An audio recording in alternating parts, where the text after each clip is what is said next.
Thanks for tuning in to the HR Uprising podcast. I'm your host, Lucinda. The HR Uprising is focused on helping forward-thinking people professionals deliver real lasting value in their organisations. I'm a chartered psychologist, speaker and trainer, and recently authored the best-selling business book, How to Be a Change Superhero. My day job is founder and CEO of software and training business Actus. This gives me the opportunity to work with other businesses like yours.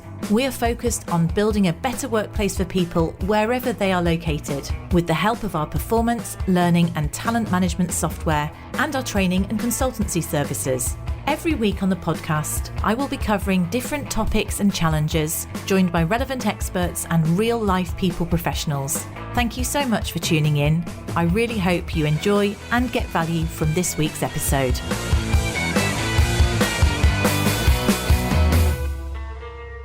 Hello and welcome to this week's HR Uprising podcast. And this week I'm delighted to have Amanda McEvoy with me. And we're going to focus in on the topic of neurodiversity. I know it's a topic that lots of us hear lots about, but sometimes we don't really know what it means. And I think it's a learning journey for many of us, including myself. Amanda, I know you're an independent consultant with a keen interest in this area. You also run training courses about championing neurodiversity, and that's what we're going to look at, really practical aspects here. But you also have a day job, you work in the NHS in learning development as well. So you've got different hats that you can bring to this course, even though we're thinking about you from an independent consultant during this podcast episode. Do you want to tell us a little bit about yourself and how you come to be interested in this topic? Yeah, so I've worked in the health sector for, over 20 years now. Didn't really know much about neurodiversity. I've got 3 children, so 3 girls. My youngest, there was always something a little bit different, but we were never quite sure what. When she was younger, everyone just called her quirky. She was a bit eccentric, a little bit quirky. But as she got older, it kind of dawned on us that something was very different.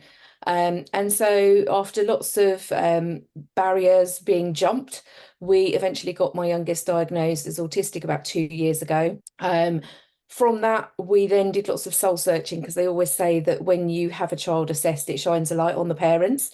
And one of the things that we discovered was when I hit menopause, my symptoms actually got a lot worse, and I realised that actually I got diagnosed with ADHD. My middle daughter is now going through assessment for ADD, because again, we always say she's away with the fairies, she's kind of in her own la land. But I think having got one diagnosis kind of made us look much more into others. And I think I'm quite open about the fact that, my daughter's autistic and that I have ADHD. And I think because I'm quite open about it in the workplace, more and more people have started to approach me and talk about, but how do you cope? How do you do things? And then, interestingly, mums have always said to me, you're like super mum. You've always got so many things on the go and juggling. And actually now I've realised that's because I have ADHD and I can't focus on one thing. I have to have lots of different things on the go. So it's kind of opened doors at work in that people have approached me and started to talk about it. And I had the opportunity to train as a trainer. So my background is in training. And I had the opportunity to train as a trainer looking at neurodiversity in the workplace. And for me, it's been a really interesting subject, because I guess I've done what lots of people of my generation have done and just kind of winged it because we didn't know. But I now look at my 2 daughters, well, 3 of them, but 2 of them that are neurodiverse, and look at actually what's the future going to hold for them in terms of careers, how welcoming and how open is that workplace going to be if they tell them their diagnosis.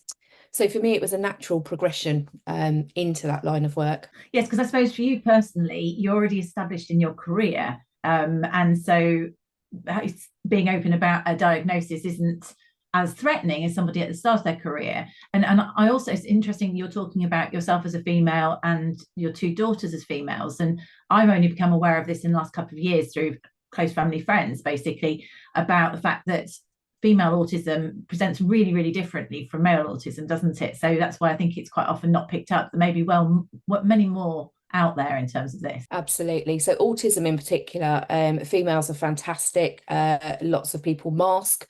Certainly my daughter, it didn't get picked up at primary school. We had lots of feedback about how she was, the model student. There was no way she could be autistic.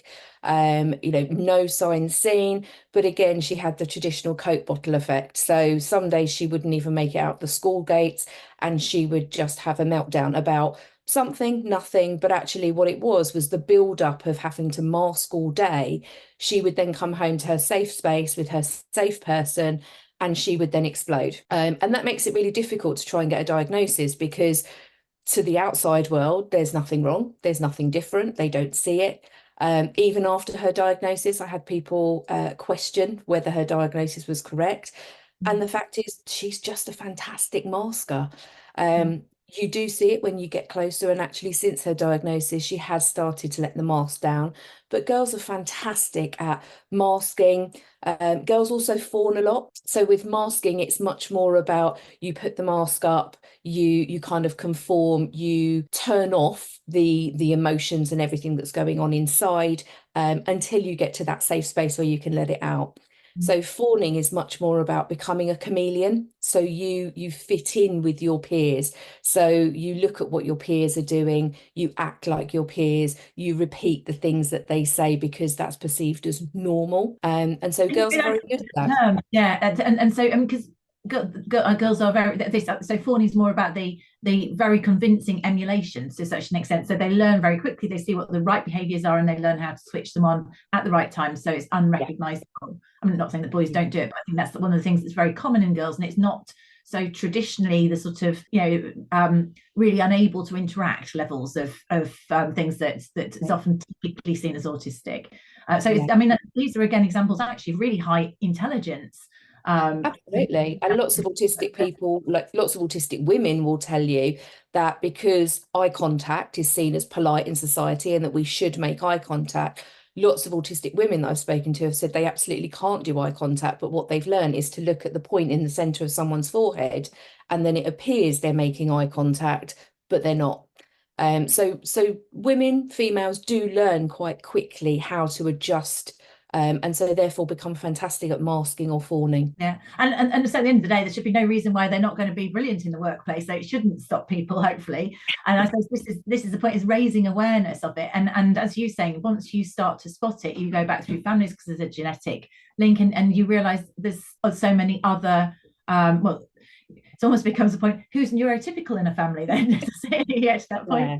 And I think, it's brilliant that people can mask and they can fawn, but actually it's the impact that has on the individual. So many autistic girls in particular go into burnout because the mental effort of fawning or masking all day, every day at school or at work, they just end up being burnt out. And there's lots and lots of children, certainly that I've heard of recently, who have spent a year, 2 years out of school because the mental effort of trying to fit in and be normal has just taken its toll on their mental health. So it's really about adjusting the environment. So not expecting the individual to fit into the environment, but actually adjusting the environment to make it easier for the individual to thrive. Let's definitely go into some specifics and what you'd recommend there, I think, in terms of that. But I suppose if I take a step back, and we're using this as a really good grounding for things. You mentioned earlier that your one daughter's got you've got ADHD and the other one's got ADD. Now, I have to say, I'm not sure whether I would have known the distinction between those two. Do you want to tell us a little bit more about that, and anything else about neurodiversity that you as a champion in a workplace would sort of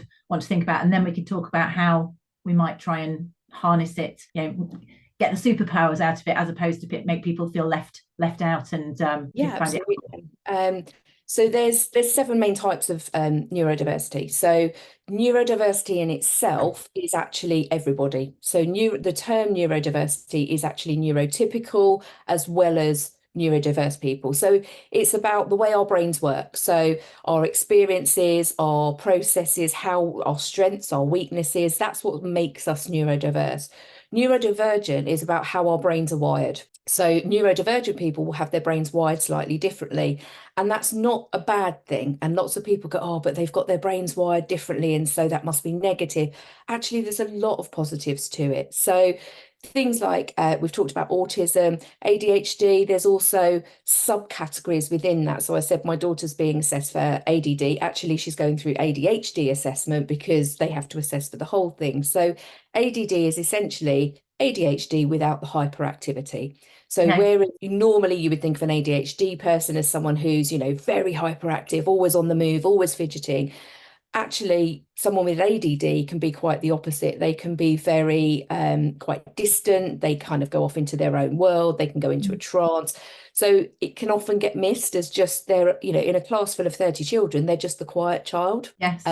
Way with the berries made earlier. Yes. It makes it really difficult to pick up. And, in a class of 30 children, if you've got a teacher that's trying to assess someone for ADHD and kind of give their view, certainly I know my daughter's teachers have really struggled because academically she's very bright. She will also sit and pay attention. Actually, she's not paying attention at all. Her eyes are open, they're on the teacher. Mentally, she's elsewhere doing something else. So it's hard. Yeah, so I'm thinking, if you think back again to traditional junior school, and again, it would often be boys that would be ADHD because it was the hyperactivity that made them disruptive. So you wouldn't necessarily be looking for something that's not disruptive, and ADD is going to be the disruptive, and so most overlooked, even though they would need just the same amount of support if they're not seeing things and taking it in. So it's easy to miss. You've got dyslexia, Tourette syndrome, dyscalculia, dyspraxia, dysgraphia. So there's lots of different neurodiverse, and again, everybody needs different support, and that's not just according to your diagnosis, that's according to your needs, because everybody within that diagnosis or within that category has their own individual needs as well. So not all autistic people will present the same. And certainly there's lots of kind of people that I've spoken to who have said, if you meet one autistic person, you meet one autistic person, because the next one you meet could be very different. So it is quite hard to assess, because if people are quite good at covering that up.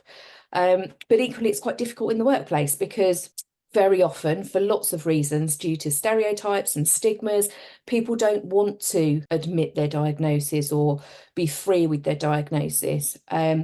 And again, it's not down to that person to kind of make a big deal of it. It's down to the organisation to make everybody feel welcome. And I think that's one of the things that we certainly want to champion, is trying to make the environment right, but actually trying to make the culture right, so that anybody, whether they are neurodiverse, neurotypical, gets to have any adjustments they need. And some of the things that we talk about, actually, if you put that in place, it would benefit the whole workforce, not just someone who is autistic or has ADHD. So it's getting organisations to think about making changes, having open conversations, but actually that will then help the whole workforce. Yeah, okay. And just going back on your 7 types, so just to be clear, so you there's autism, ADHD, ADD, dyslexia, Tourette's, dyspraxia, dysgraphia. Is that the 7? Yeah. And then you've got essentially everybody. So in that neurotypical.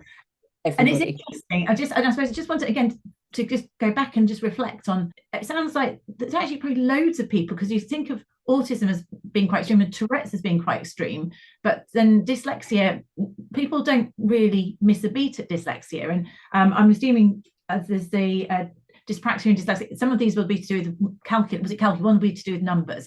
And I'm just thinking, if you think about people 20 years ago saying, "Oh, I'm rubbish with numbers," and that would be acceptable, if you see what I mean. But if I've got dyscalculia, I'm not sure if I pronounced it right, but we've maybe got a label on some things which have been more socially acceptable for people to be, I'm good at words, not numbers, or vice versa. And we all have our own strengths and weaknesses, and naturally some of us are really good at numbers and not so great at words, or great at the creative stuff and not necessarily the statistics and the numerical stuff. Some of them are harder, so things like dysgraphia is harder these days because people don't write as much, so they do use laptops and computers a lot more, so actually people don't pick up on the handwriting more. It's not right. Is around understand, so it's really around your fine motor skills and your handwriting, and putting things into words. And obviously we've got technology now, I type a Word document, it does a spell check, I don't really have to worry about it. It's all there. It'll do a grammar check for me. So we've already got things that are helping people without it being a reasonable adjustment, because people generally do tend to use laptops and computers more now.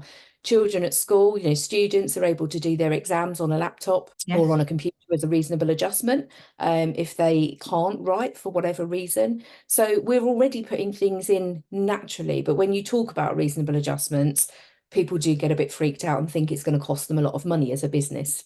Yes. Okay, great. So let's go down that route now. So there's clearly loads more of it around, and you're alluding to the point that actually just putting some of these things in place is going to make the world better for everybody. So what would you sort of champion? What are the sort of things that you'd educate businesses to do more of? So go back to the beginning and think about the very starting point. So job descriptions are very often, when I see them, certainly, they've got requirements that actually you don't necessarily need to do the job. They've got ambiguous wording in them because they like to sound, clever and big. And actually, we just need to use plain speak, cut out the jargon, use plain English and put things into simple terms, because actually that helps everybody. It helps people who don't speak English as a first language. It helps people who maybe haven't had a full education, and so they're great at their job, but they don't necessarily understand. And so it either turns people off, or they apply, but they don't really understand what they're applying for because the language is ambiguous. So going back to plain English in your job descriptions. When it comes to an interview process, again, more and more organisations are doing this now, but letting people have the questions before the interview. Again, really helps neurodivergent people because it gives them time to read through, to prepare, to write things down, to process things in a way that they can process, and they've got the time to do that. And actually, interviews shouldn't be about who can think the quickest on their feet. It's about who's got the knowledge and the skills to do it. Again, testing people at interviews. So lots of neurodivergent people are fantastic at doing, but maybe not so good at expressing that they can do it. So simple questions, not how many bananas can you get in a swimming pool, because that's such an abstract concept for someone with autism, for example, that their answer would be, why would you put bananas in a swimming pool? They don't care how many bananas you can get in a swimming pool. The argument is, why would you put them in there? And so it kind of throws people completely. And, my argument is, what's that got to do with the job, unless your job is putting bananas in a swimming pool? So asking questions that are pertinent to the job, talking about people's skills, but giving them those questions, first of all, letting them have time. And again, people who don't speak English as a first language, people who are really nervous, really anxious. Nobody particularly likes interviews. So actually, it just helps everybody, rather than saying, have you got any special needs or additional needs that we need to think about in an interview? No, just here's the questions for everybody. Really, really simple.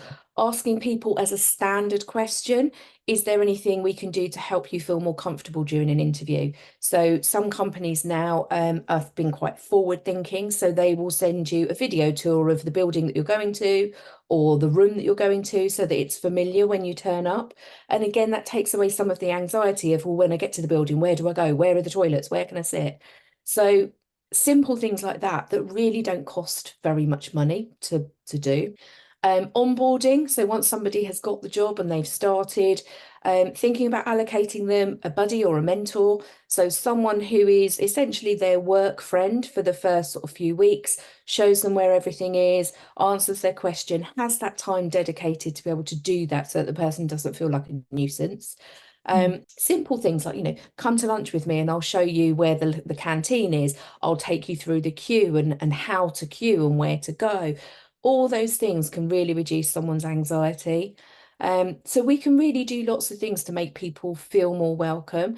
But again, at that first conversation, when someone starts in a new job, what can I do to help you? So as your manager, what can I do to help and support you to thrive in this organisation? And having some ideas. So very often, as I said earlier, people think it's about expensive, reasonable adjustments. I'm going to have to get specialist equipment, specialist this, specialist that. Actually, very often it's, I just need to be able to wear my sunglasses in work and have everybody accept that that's what I do, because the lighting in an office just doesn't work for me. Okay, absolutely brilliant. That's fine. And if we're educating all our employees to be more open, more understanding of neurodivergent staff, then actually that shouldn't be a big thing. They're wearing their sunglasses. So what? That's just them. Being able to do meetings standing up. I very often do this. I have trouble sitting still for too long and I fidget.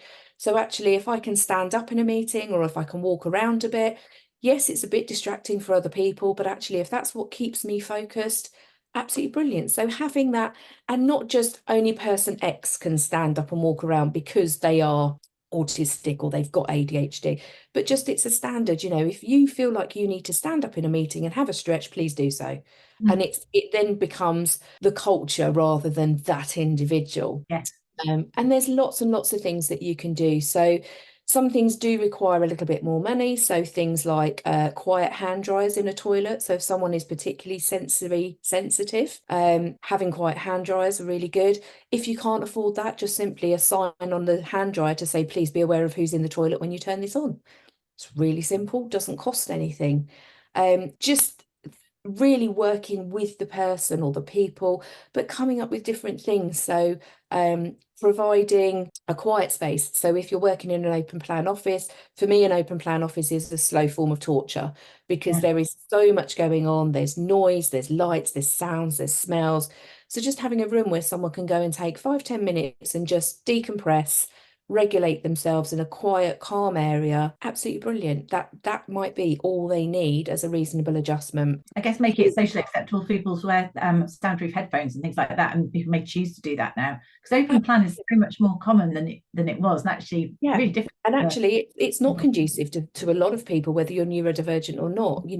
The smell of lots of places have an open plan office and they'll have a kitchen that doesn't necessarily have a door now, and the smell of someone cooking something at lunchtime and it wafts through, and that that could be something that's quite easily rectified. But again, it's looking at your desk layouts. Are your desks laid out in the most productive way so that you've got people who can work, people who need that focus and that quiet aren't sitting right in the middle of the office where there's everything going on, offering someone a corner desk, for example.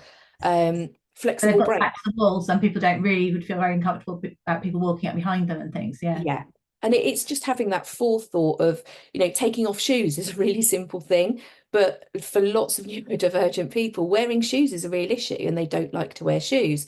So just having the acceptability that, when you're sitting at your desk, you take shoes off. Doesn't matter, doesn't affect anybody else. Probably don't want to be walking around too much with no shoes on, but while you're sitting at your desk, absolutely have no shoes on. And all these things don't cost a huge amount of money. Most of them are free. It's just that education and that acceptance that if everybody wants to take their shoes off at their desk, that is absolutely fine and it's a personal choice. It's not the person in the corner doing it because they have ADHD or they're autistic. It's just it's building that culture of understanding and openness, that everyone feels able to do that. And I suppose with that, then building that culture of it, how do you get people to the point of being open about that? Are there ways that you'd kind of encourage that sort of, would you get leaders to maybe share if that, what sort of things can you do to encourage more openness? So I think a lot of it is around training and education. So most people, unless they've got a lived experience or unless they've got family or close friends who are neurodivergent, are still fairly unaware of things. So again, just having those short sessions. So, we do an hour-long session that gives an awareness and an understanding.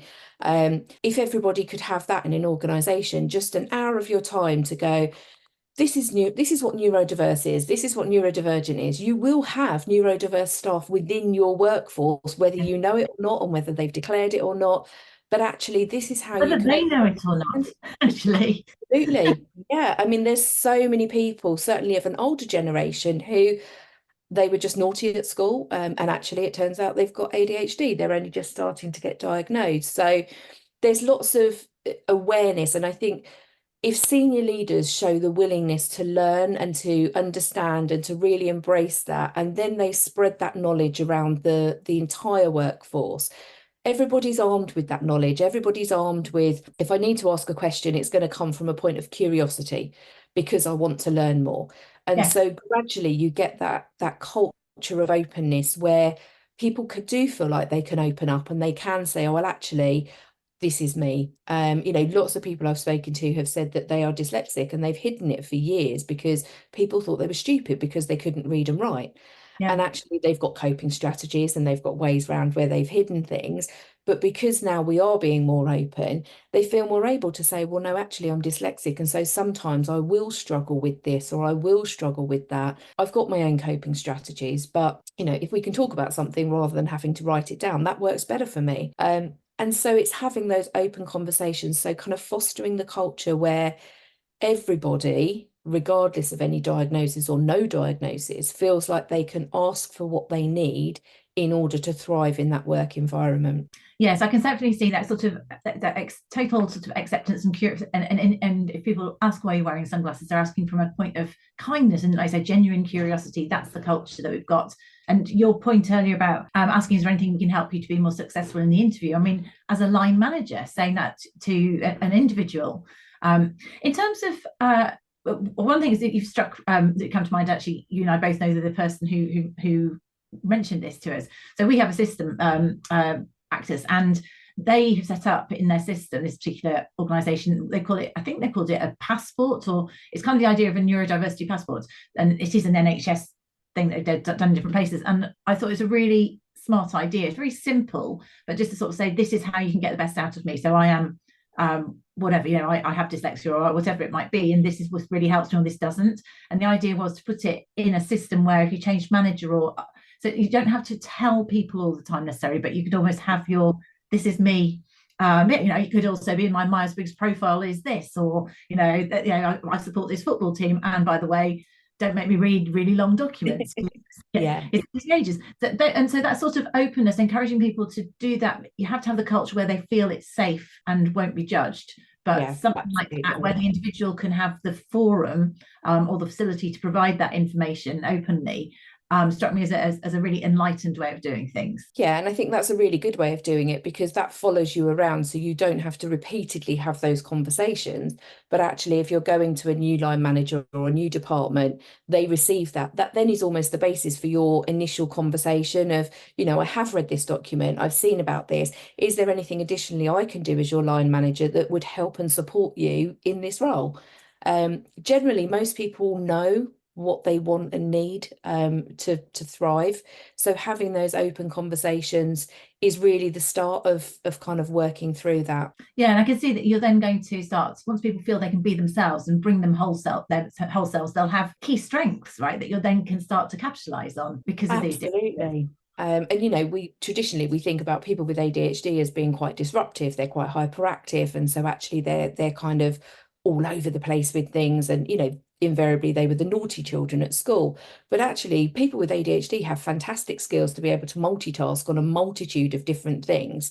I know the feedback I always have from managers is, you just work at such a blisteringly fast pace, nobody else can keep up with you.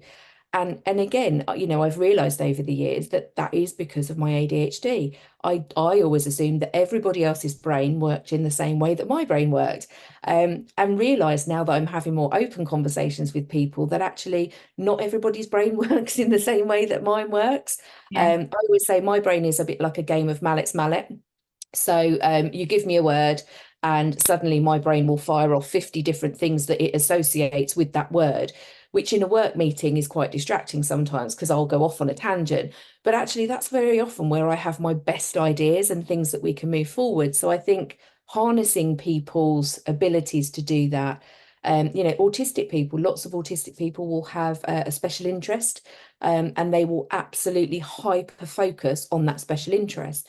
So if you can harness someone's excitement about a project, you've got a team member there who will absolutely hyper focus on that until completion, because they are enthusiastic about it. They want to be involved in it. They will give you 110% for it, but they will really, and lots of autistic people have a lot of attention to detail. So you could have an ADHD then, doesn't it, in terms of I'm thinking they'll be a completer finisher, absolutely, personality type. And that questioning, I always said my youngest daughter is the why child, so the why never really stopped. It was always but why, because she had to understand why things worked the way they did, and it wasn't being difficult, it was just that makes no sense logically to me. So actually having someone like that working on a team where you're not sure if that might work, or you're not sure how things are going to go, and you've got that person going, but why are we doing it that way, really adds good challenge to the workplace. So you've got a real diversity in itself sounds like, it's actually really helpful, because if everyone's listening to each other and respecting those other things, you are going to have a better outcome. I mean, that's, I mentioned Belbin earlier, but I know we talked about neurodiversity, but actually Belbin's talking about what makes a successful team. So having people with the ideas, listening to them, having people who are good at doing stuff, people who are good at starting, people who are good at finishing. That is fundamentally diversity. And you can see how some of these Belbin types or personality types would probably be mapped onto some neurodiverse talents in many ways, or strengths that people have. In terms and I think that's the way we need to look at it, is it is neurodivergent talent, as opposed to people looking at with a negative slant of, as a manager, I'm going to have to do so much to support this person to just be here. Actually, no, if you create the right environment and the right culture, you can just harness that talent. Absolutely. And maybe that is exactly the paradigm. It's how do you harness neurodiverse talent? And it's interesting. I don't know if you've got any great examples of that. I was listening to a podcast the other day, and one of them was saying that there was a company, I think it was Universal, whether it's Universal Studios, that had actually gone out there to almost recruit more people with neurodiversity to bring that diversity and of thinking and I suppose breadth by that. If you've got complementary diverse skills, then you are going to. And companies like Microsoft and Google are really forward thinking with this. So they have actively gone out and sought neurodivergent staff, particularly because they want to harness those skills. And they've put in so much in place internally to support those people. There's lots of reports out there that talk about, 20% of the workforce traditionally is neurodiverse. Whether you know it or not, you will have 20% of your workforce that are neurodivergent. However, when you really harness that talent, your productivity can go up by 30%. Now, that's a huge, we're thinking about at the moment, we've got the cost of living crisis, companies are needing to really make more to survive. 30% increase in productivity is just phenomenal. And there's lots of places that have supported it. So PwC have done a report into neurodiversity and how harnessing neurodiversity internally has really made a difference for them. Coca-Cola are doing lots of work at the moment around neurodiversity in the workplace, how they can support neurodiverse staff, and again, seeing an increase in productivity. People are staying, so increased retention. You've got less turnover. So all these things that cost businesses money, actually, just by harnessing that talent, you're saving money, but you're also increasing your productivity. And interestingly, different sectors are looking. So there's the National Federation of Builders have done a report around neurodiversity in construction. And what they found is that construction has a much higher rate of neurodivergent staff working there. But actually what they've also found is when they did the interviews with staff, they felt that the industry really supported neurodivergent staff. Is that right? That surprises me. Yeah, which really surprised me. Construction, so I was like, wow, okay, so yeah, so they do, and so they get the best out of them in terms of absolutely that. And I think if you can do it in construction, you can do it in any industry. It's just about working out what is your strategy for harnessing it. What are you going to do? How are you going to create that, not just the environment, but how are you going to create that culture where you're harnessing everybody's skills and everybody's strengths. And then naturally that will feed into harnessing your neurodivergent staff's strengths. Absolutely. It's about treating people as individuals, not helping everyone to maximise their ability to be them, through them, use their talents. And I think that also then, I can see how it does link to people staying in organisations. They have a sense of belonging if they feel accepted for who they are, as opposed to having to pretend to be someone that they're not, or hide something which is fundamentally part of them. Or or not feel, and there will be, I reckon, actually there may be more than 20% now, the more you become aware of these things and see how family linked it is. But the point is understanding there might be a person in their 50s or 60s that's been, they don't want to be labelled autistic or ADHD necessarily, or any of those things, but the point is they may have those traits and they just need to be treated as an individual to get the best out of them. And they will be quirky, right? But that's such a, it's working out, well, what are those strengths of those quirks, and how can we really help you feel able to bring your whole you to the business and the work. Interesting. I think this is a fascinating topic, Amanda, and I'm sure we could chat for ages. But in what you do, if someone's listening and you want to just maybe do that hour session or do a little bit in your organisation, feel free to get in touch with you. Amanda, do you want to say how we'll put your links on the show notes? But do you want to let people know how they could get hold of you if they want to just get that little bit of heightened awareness in an organisation to increase the acceptance and level of belonging? Yeah, absolutely. So the easiest way is probably if you go to my website, which is www.mcevoytrainingsolutionslimited.com. If you type that in, there's a contact me form on there. You can fill that in, and then we can set up a meeting, have a conversation. And really, everything I do is quite bespoke. So small, medium, large organisations, everyone's got very different needs. So it's just about finding out what are your needs, what are your issues, and also where do you want to be? What's your utopia that you want to create? And then we can look at what's right for you in your organisation. Fab. Lovely. Thank you so much for coming on the HR Uprising podcast, Amanda. Thank you. I really hope you found this week's episode useful and enjoyable. If you did, perhaps you could recommend us to a friend or colleague, or give us a review on your platform of choice. It really helps new listeners to find us. Now you can access links to any of the information mentioned in this show via the website www.hruprising.com. Further free resources are also available at www.actus.co.uk. There you can also find out more about our software and training solutions. Finally, why not join our LinkedIn group, the HR Uprising, to share ideas and collaborate with other like-minded people professionals. Thank you for listening to the HR Uprising podcast.